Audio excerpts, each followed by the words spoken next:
कैसे हो? कैसी चल रही है तैयारी? होप सो अच्छा ही चल रहा होगा सब कुछ। मैक्सिमम सब प्रिपेयर हो ही गया होगा। और कल के वीडियो में आपने देखा था कि जो मैंने इंपॉर्टेंट सम्स भेजे थे, एक बार आप लोगों ने I think so go through कर लिया होगा उसको।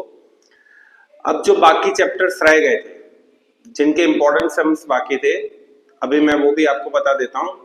तो कल सुबह तक का भी टाइम है हमारे पास, तो वो कंप्लीट हो सकता है। ठीक है, तो अब मैं विदाउट वेस्टिंग टाइम सीधा बोर्ड की तरफ आ रहा हूँ। और आज इंपॉर्टेंट सम्स के साथ साथ जो इंपॉर्टेंट ऑब्जेक्टिव्स हैं, और यही ऑब्जेक्टिव्स प्रिपेयर करिए अच्छे से, आपके 24 मार्क्स कहीं नहीं गए।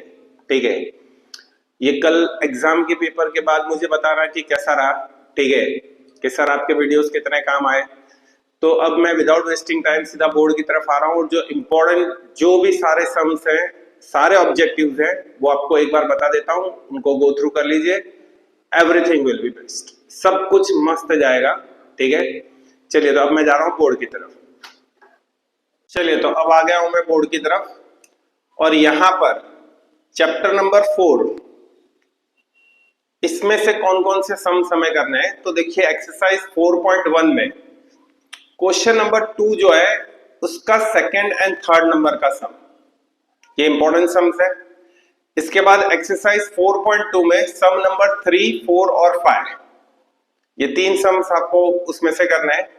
और एक्सरसाइज नंबर 4.3, इसमें से सम नंबर 3 एंड 5, ये 3 एक्सरसाइज में से इतने सम्स है जो इंपॉर्टेंट सम्स है। ठीक है, अब आ जाते हैं चैप्टर नंबर 3 पर, पेयर ऑफ लीनियर इक्वेशन।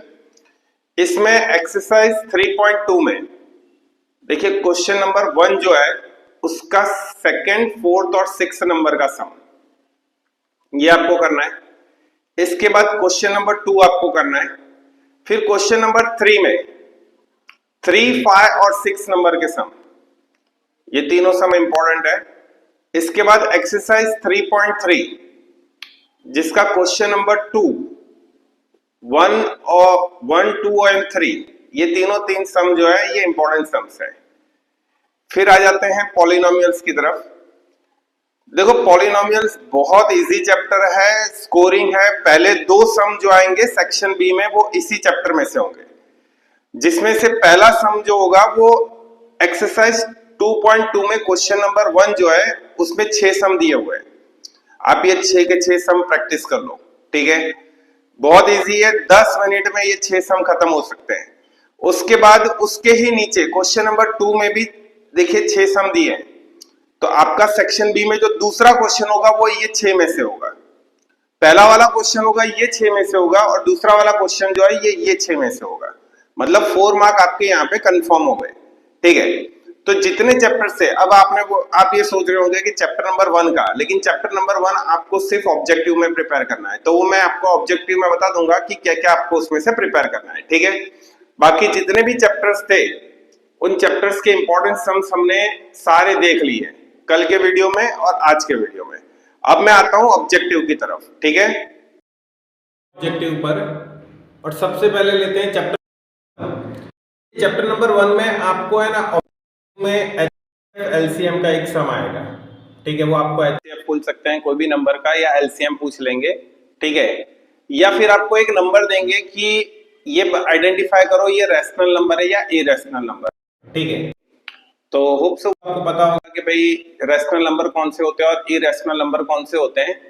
तो ये 2 ऑब्जेक्टिव्स जो है, एचसीएफ एलसीएम फाइंड करना है, या फिर rational number irrational number identify करना है, तो इसका आपको ऑब्जेक्टिव आ सकता है। अब आते हैं चैप्टर नंबर 2।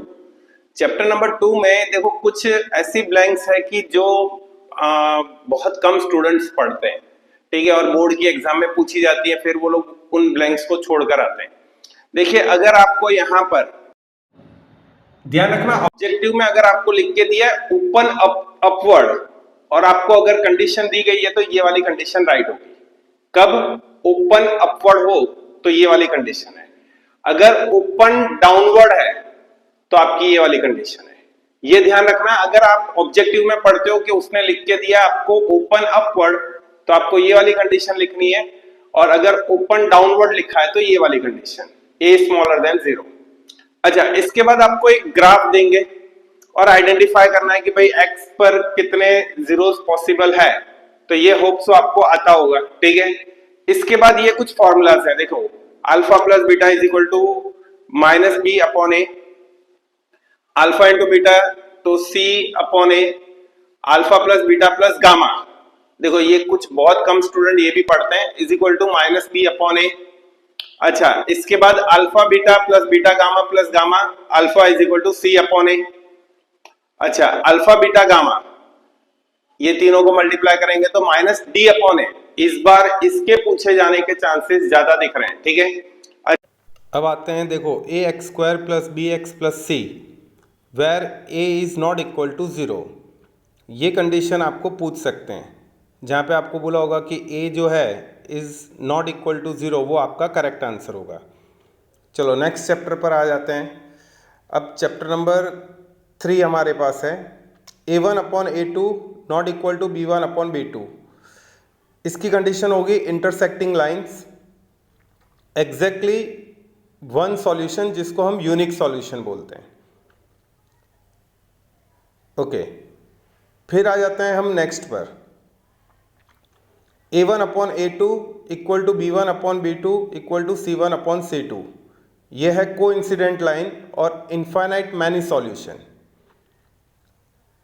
फिर आ जाते हैं नेक्स्ट, देखो ये जो है ना कंडीशन को इंसिडेंट लाइन, ये ध्यान रखना। अच्छा, A one upon A two B one upon B two, ये वाली कंडीशन। इसके बाद तीसरी कंडीशन आती है, that is A one upon A two equal to B one upon B two not equal to C one upon C two. तो इसकी condition हो जाती है parallel lines and no solution. Okay, chapter number 4। अब यहाँ पे discriminant का formula आपको अच्छे से आना चाहिए, D B square minus 4ac। अच्छा, इसमें भी कंडीशन ये होगी कि देखो ये डिस्क्रिमिनेंट जो है इससे रिलेटेड आपको सम भी आ सकते हैं। अब d इज ग्रेटर देन 0, तो उस कंडीशन में टू डिस्टिंक्ट रियल नंबर्स जो है वो एग्जिस्ट करते हैं। d equal to 0, two equal real roots exist करते हैं, एंड d स्मॉलर देन 0 तो नो रियल रूट्स। इन तीनों में से कोई भी एक कंडीशन आ सकती है और साथ में डिस्क्रिमिनेंट का एक सम आपको मिल सकता है, ठीक है। ये बी स्क्वायर माइनस 4ac याद रखना है। ओके, अब आते हैं चैप्टर नंबर 5 पे। चलो यहाँ पर चैप्टर नंबर 5 में हमें एक फॉर्मूला दिया है जहाँ पे हमें टर्म फाइंड करनी है। तो A N is equal to A plus N minus 1d। Okay, साथ में सम फाइंड करना है, S N is equal to N upon two A plus N minus 1d।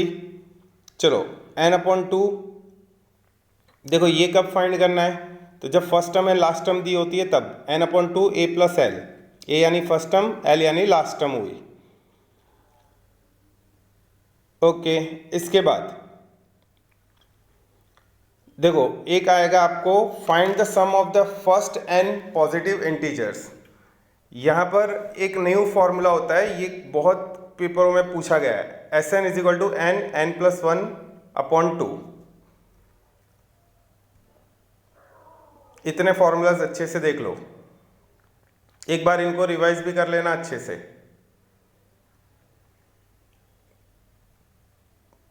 Okay fine, अब आ जाते हैं हम next chapter, chapter number 7 coordinate geometry, जिसमें आपको एक डिस्टेंस का फॉर्मूला पहले आना चाहिए। यहाँ पर root x2 minus x1 whole square plus y2 minus y1 whole square. फिर सेक्शन फॉर्मूला, ये भी अच्छे से देख लीजिए। ये सेक्शन फॉर्मूला भी जो है इससे रिलेटेड आपको सम्स आते हैं। ये सब आपने पहले रिवाइज किया है, एक बार खाली देखना है आपको। एक ये जो आता है distance of p X Y from the origin, भाई ये क्वेश्चन भी काफ़ी पेपरों में पूछा गया है, ठीक है। अब यहाँ पर आपको जो है रूट में X square plus Y square, इसका आंसर आपको जहाँ दिख जाए भाई ये राइट आंसर है हमारा, कंफर्म। ओके, इसके बाद आ जाता है मिड पॉइंट का। एक मिड पॉइंट का फॉर्मूला है x1 plus x2 divide by 2, y1 plus y2 divide by 2। इससे रिलेटेड भी आपको सम्स पूछ सकते हैं, ठीक है, तो वो भी अच्छे से एक बार आपको प्रिपेयर कर लेने। इतना जो है आपको ये मिल जाएगा इस चैप्टर में से। अब ट्रिग्नोमेट्री, देखो ट्रिग्नोमेट्री के चैप्टर में सबसे पहले तो टेबल आपको आना चाहिए ट्रिग्नोमेट्री का। इसके बाद कुछ आइडेंटिटीज हैं, देखो cos square A plus sine square A is equal to 1, ये सारी आइडेंटिटीज आपको बहुत अच्छे से एक बार पढ़ लेनी है।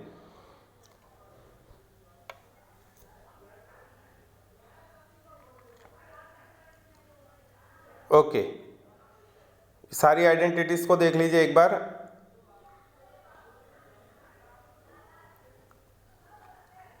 ये सम, हाँ ये जो है cos square A cos A 1 upon sine A, ये पूछा जा सकता है इस बार।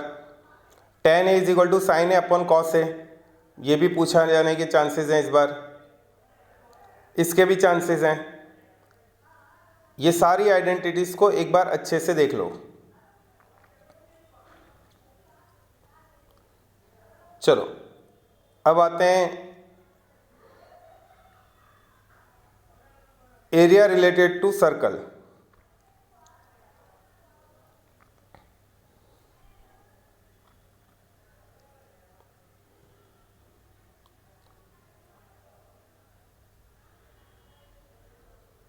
देखो एरिया रिलेटेड टू सर्कल में आपको जो है ज़्यादा करके ऑब्जेक्टिव पूछे जाते हैं, और ये ऑब्जेक्टिव्स आपको इतने फॉर्मूलाज याद रखने हैं। एरिया ऑफ सर्कल जो है पाई आर स्क्वायर, ये सब आप 9th स्टैंडर्ड में भी पढ़ चुके हो, ठीक है। तो एरिया ऑफ सर्कल जो होता है वो पाई आर स्क्वायर होता है। Circumference of circle 2 pi R या पाई डी, दोनों में से कोई भी एक ऑप्शन होगा। Area of minor sector pi R square theta upon 360। Area of major arc तो pi R square minus pi R square theta upon 360। ये भी अच्छे से एक बार देख लेना है। एरिया में से देखो pi R square theta upon 360 minus कर दोगे तो मेजर सेक्टर का आपको एरिया मिल जाएगा। फिर सर्कमफरेंस ऑफ सेमी सर्कल, तो सर्कमफरेंस ऑफ सर्कल होता है 2 पाई आर, तो सेमी सर्कल का क्या हो जाएगा 2 हट जाएगा और सिर्फ पाई आर।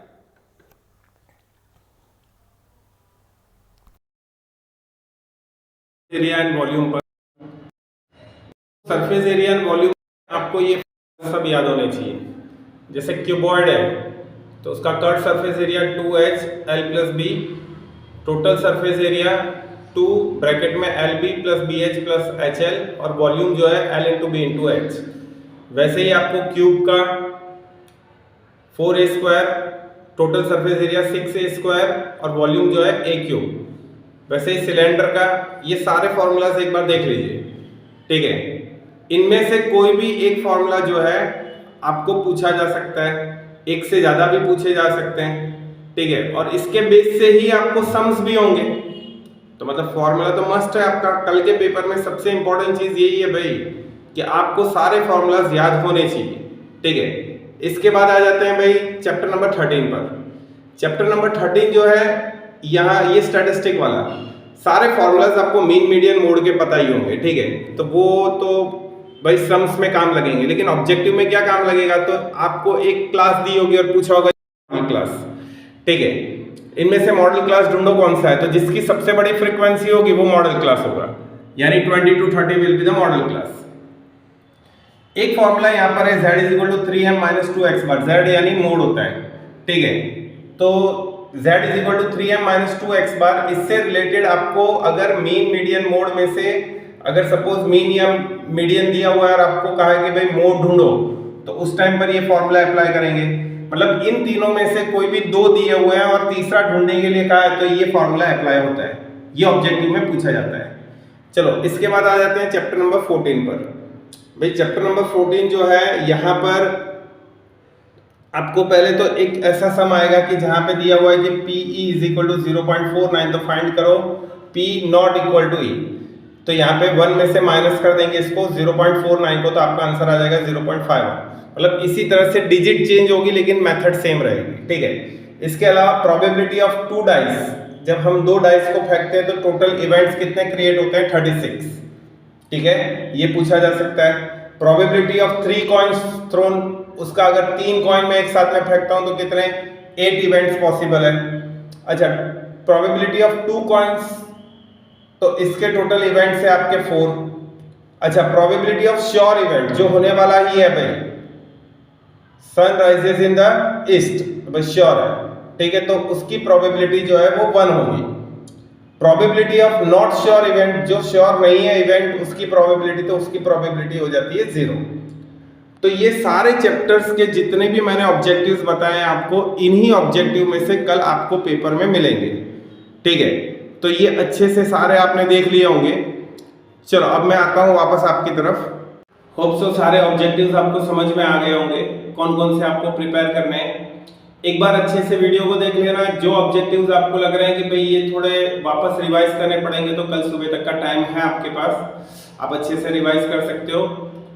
सब कुछ कंप्लीट ही है आपका, बस एक बार गो थ्रू कर लो अच्छे से, और बहुत अच्छे से पेपर लिखना बिना डरे। मैथ्स जैसी चीज वो जो डर है ना, वो कल आपका खत्म हो जाएगा हमेशा के लिए। इतना इजी पेपर लगेगा आपको। अभी तक आप जो मैथ्स से डरते आए हो ना, वो समझ लीजिए कि मैथ्स का डर ही बिल्कुल खत्म हो जाएगा। आपको लगेगा यार इतना मतलब इजी पेपर मैथ्स का, ठीक है। Everything depends upon your preparation. देखो आप लोगों ने प्रिपरेशन की है तो ऑफ कोर्स आपको पेपर इजी ही लगेगा। चलो तो अपना 100% देना। I want everybody to bring 80 out of 80। भाई आपके 80 आउट ऑफ 80 मुझे चाहिए, ठीक है। तो प्रॉमिस करिए कि 80 आउट ऑफ 80 लेकर आएंगे, और बेस्ट ऑफ लक एवरीबडी।